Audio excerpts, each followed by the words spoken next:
Bonjour à tous. Je ne vais pas vous raconter ma vie, même si je suis chef d'entreprise depuis plus de 50 ans. Je ne vais pas vous expliquer qu'une entreprise, c'est comme une femme, il faut y penser tout le temps. Je peux par contre vous dire, comme Machiavel, que ceux qui savent tout ne savent que ça, et qu'un collaborateur payé 100 000 € est généralement supérieur à 2 collaborateurs payés 50 000 € chacun. Et que si les plans à 5 ans sont indispensables, ils sont quand même toujours faux, qu'une grande partie du futur est imprévisible et donc il est préférable pour une entreprise d'avoir des finances saines.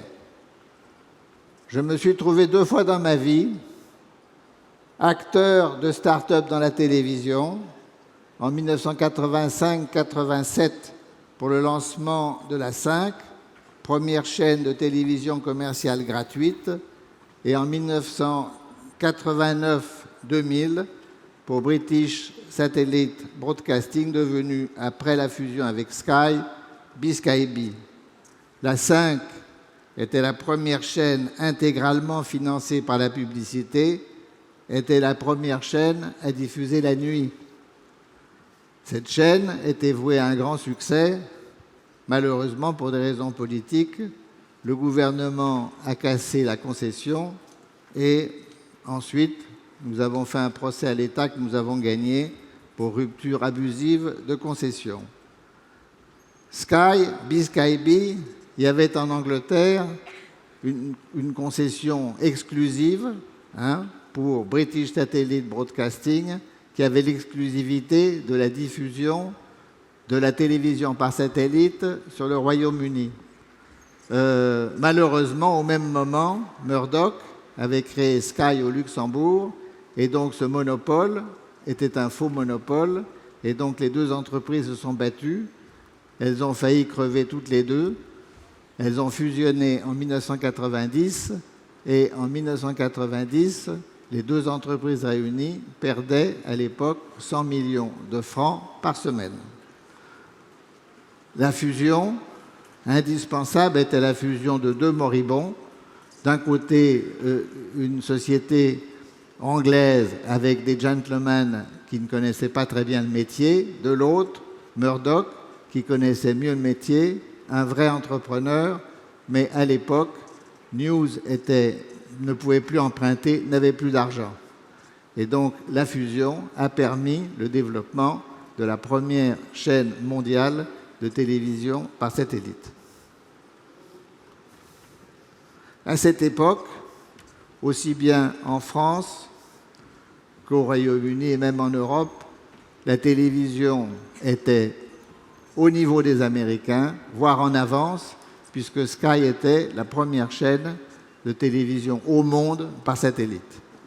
Depuis, qu'est devenue la situation en France? Quelle est la situation aujourd'hui avec l'émergence des plateformes? Amazon, Apple, Google et autres GAFA, Netflix, Disney, Warner Brothers avec HBO, Comsat Universal, Paramount CBS, toutes ces entreprises sont mondiales. Toutes ces entreprises sont intégrées et ont peu de barrières pour se développer. Leur expansion est toujours possible. En face de ce déferlement, les entreprises françaises souhaitent se réinventer. Sont-elles en capacité de le faire? Parce que si on parle de conquête possible, il faut aussi que les barrières permettent les conquêtes. S'il y a des espèces de lignes, des barrières, des contreforts, des murailles qui empêchent le développement, à ce moment-là, l'entreprise ne peut plus être conquérante, elle devient défensive, et une entreprise qui est défensive est une entreprise qui est vouée à disparaître au bout d'un certain temps.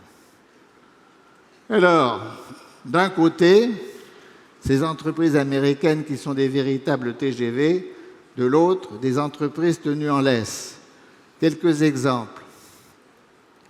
Les chaînes de télévision, les entreprises de télévision, que que ce soit TF1, M6, n'ont pas le droit d'avoir plus d'une chaîne ayant plus de 8% d'audience. Mais l'audience n'est pas mesurée, l'audience est mesurée entre elles, on ne tient pas compte de l'audience, par exemple, des plateformes et par exemple de tous les autres moyens que les GAFA ont pour occuper le temps des gens. Bon. Autre exemple, TF1 ou M6 ne peuvent pas avoir plus de 7 chaînes. Bon. C'est une absurdité parce que cette chaîne TNT, il y a aujourd'hui moins de 20% des foyers qui ne reçoivent que la télévision par TNT. Et aujourd'hui, via Internet, on peut développer autant de chaînes qu'on veut.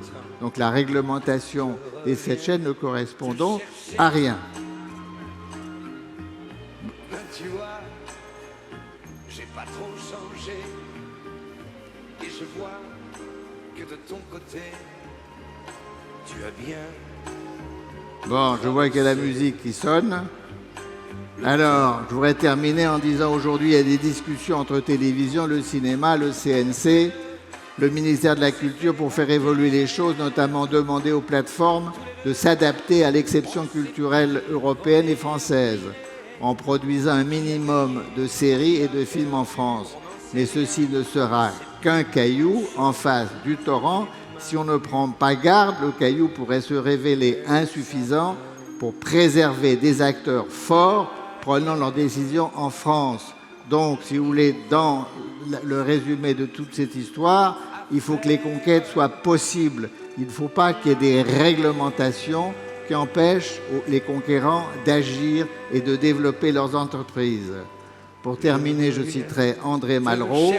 La culture ne s'hérite pas, elle se conquiert. Merci. Comme un jeune marié.